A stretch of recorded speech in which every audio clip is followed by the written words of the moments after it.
When I was about 4, this was in 1997, my mom and brothers went to a water park.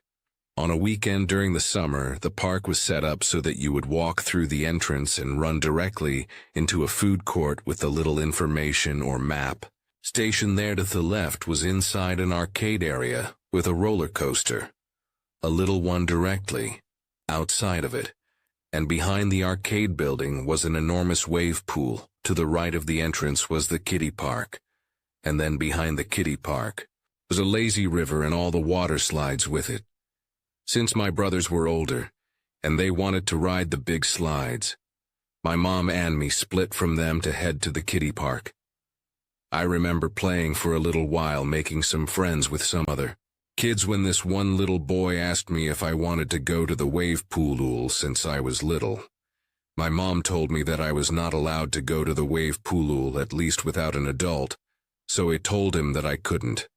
He then said that it's not a problem, my dad is already waiting for us and he's already told my mom that he was going to watch us. Well, being a dumb kid and marveling at the wave pool since we got there, I was pretty much sold and followed him over there. My mom probably didn't notice at the time because the lawn chair that she was sitting in around the kiddie pool was being blocked by a little kid's slides and billions of other little children. But we headed to the wave pool and met the kid's dad. He immediately took my hand and guided me into the wave pool. I remember only being there for like 2 minutes tops until he picked me up and carried me back out of the pool. I don't think that I even asked where we were going, but I assumed the food court, because that's where we were headed. I then remember reaching the entrance gates and a lifeguard approached us and asked if my name was so-and-so, and I said yes and started crying, because I guess I thought that I was in trouble.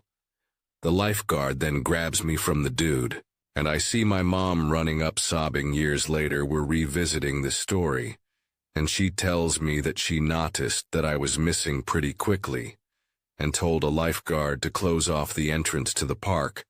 I was wearing a yellow bathing suit with pink flowers on it and 2 yellow ribbons in my hair, so the description gave me away instantly when the man was carrying me out. That is, I asked my mom about the kid, and she had no idea what I was talking about. She said that it was just the singular man, and apparently he ran to his car in the parking lot as soon as the lifeguard took me out of his arms. In other words, there was no kid with music him. One night while I was about 17 or maybe 18, I was living in this old Victorian home on the top floor. I lived alone. You could afford to live alone back then. And it was a creepy place. I loved the upstairs. It was very nicely done, and it was only $279 a month, close to the downtown of the city that I was living in now. One night I was unexpectedly in. For the evening I had a full-time job, a part-time job as well, and a very active social life. So being home alone was pretty rare for me. It was raining very hard that day, and I remember looking outside and watching the puddles get bigger and bigger, and I went to bed quite early suddenly. Though I woke up abruptly after what felt like I had been sleeping for a long time.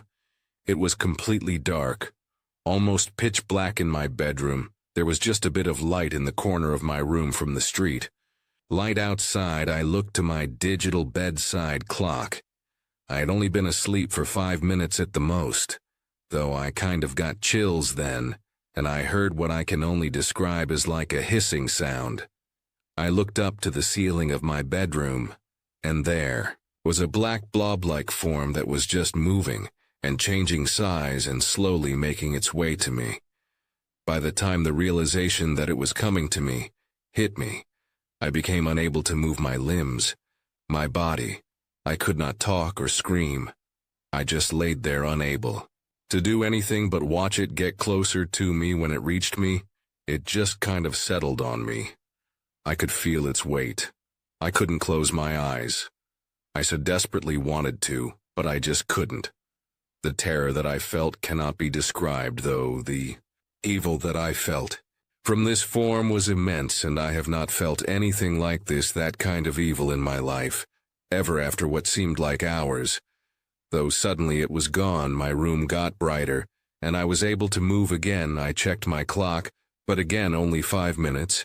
Had past this experience happened 2 more times while I was living in that old Victorian house. I later learned, though, through research at the library, that I'd apparently been visited by an incubus when I returned to the city that I grew up. Been and lived in that house. I drive by it. It's still standing, and I don't know if it's divided up into 3 separate apartments now. But it's a lot more run down, that's for sure. A lot of strange things would happen in those rooms. Things would go missing, and I'd find them in very odd places. And as far as I'm concerned, that house, it's definitely music haunted. I was traveling with some friends on some 404 trails in southern Idaho. We were camping out one night, singing music around a campfire for quite a while, and my friends decided to go to bed eventually. My ex and I stayed up a little bit longer, hanging out around the fire and just enjoying the atmosphere. Then suddenly, everything just got like dead silent, like the world got put on mute. I'm no stranger to this phenomenon. It generally happens when there's a predator nearby, and being in bear country, I had my bear spray on me, so I wasn't too worried, my ex. And I continued to enjoy the fire, though, until we heard someone way off the distance say "honey" 3 times. You could tell it was far away. But it also had the sound of a whisper, rather than a yell, in almost questioning tone, like it was a woman calling out for her husband. My friend peeked out of his rooftop tent and asked if we were the ones calling out. But we weren't. The weirdest thing, though, is that it just didn't sound right. Like more so something that sounds like a woman calling out "honey," but not actually a human woman.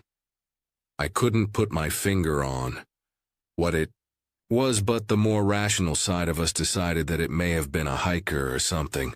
The moon was full, so the idea of a couple hiking at night, especially since we weren't too far from the nearest town, wasn't too unlikely. I guess my friend and his girlfriend, they decided to rejoin us for a little bit. And they also commented on the lack of wildlife sounds. We sat for a few more minutes before again hearing that "honey" sound. My friend agreed that it didn't sound right at all. He called out, "Hello," just in case there was some poor lost woman somewhere, but nothing responded. A few minutes later we heard the same call, but from the complete opposite direction. With how far it sounded, there's just no way some lost hiker could have circled all the way around our camp. That quickly we lit up our floodlights and we quickly booked it out of the area and ended up cutting our overland trip very short.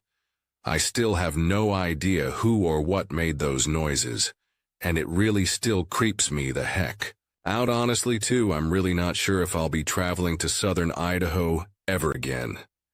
Now, I know that this sounds fantastical and wild, and honestly, I couldn't disagree. This is in fairly remote backcountry West Virginia, which is known for being old and haunted. It was experienced entirely by the 2 of us, but the worst parts by all 4. This led to all 4 of us at some point battling personal issues in our lives that I believe stemmed directly from this encounter. The following is, at least to my memory and what I've been able to corroborate with the other people that were there, 100% accurate and true. So when I was 17, 2004, we had a bad experience camping near haunted train tunnels and sites of sudden tragic death. The history of the immediate 1 square mile area is that mother and son drowning in the creek nearby, drug dealers killed in state police shootout at a nearby hunting cabin, and many years before, cheap laborers had been killed building this double set of train tunnels. They were actually buried in a long-forgotten little graveyard nearby the tunnels that has since been found and restored. We decided to go camping before graduation, as a friend group of 4, just to do something one last time, before we all went our separate ways in life. This is a private property on the backside of a big hill, around which the creek flows in a huge several-mile-long bend, a camp set up and fire going. Shortly after nightfall, my cousin and I sat back on the creek bed, maybe 20 yards away from the camp spotlight.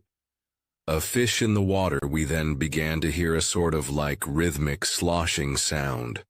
A slosh of what sounded like somebody wing through the water, maybe halfway up to their shin deep. So we shined the light around upstream, and we then spotted symmetrically and rhythmically consistent disturbances made by what looked and sounded like invisible feet or legs, sloshing toward us. When we would turn our spotlights off, it would start again. It would then stop and illuminate it, and whatever it was definitely reacting to us. And this was the first ice bucket stomach-clenched moment. We knew that this was not fish, and could not rationalize what was actually happening.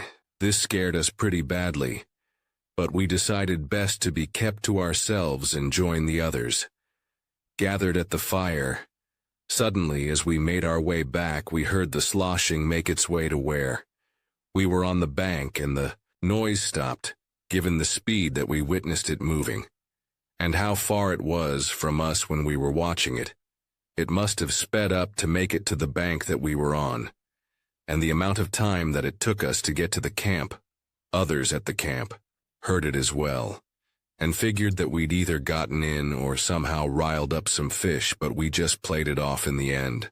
And as crazy as it sounded and looked like an invisible person wading towards us through the water after the noise ended at the creek bank.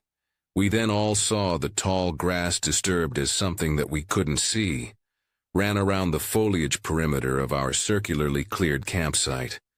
Now this could have been an animal, I admit, but whatever it was fast. We then began to hear what sounded like a man talking to us, as in speaking into the ear of each person. The left ear.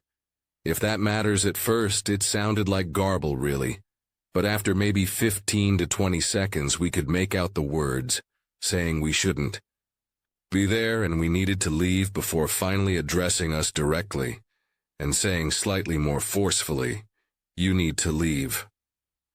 Obviously, as you can imagine, this was absolutely terrifying, and at first we thought that it was a personal group of people out there walking up on our camp, and that it was dangerous. We were all frozen with fear though, but then adrenaline suddenly hit as we freaked out and started to run to our ATV. All four of us saw what we all described as a tall black shadow man wearing what looked like a hat, relaxing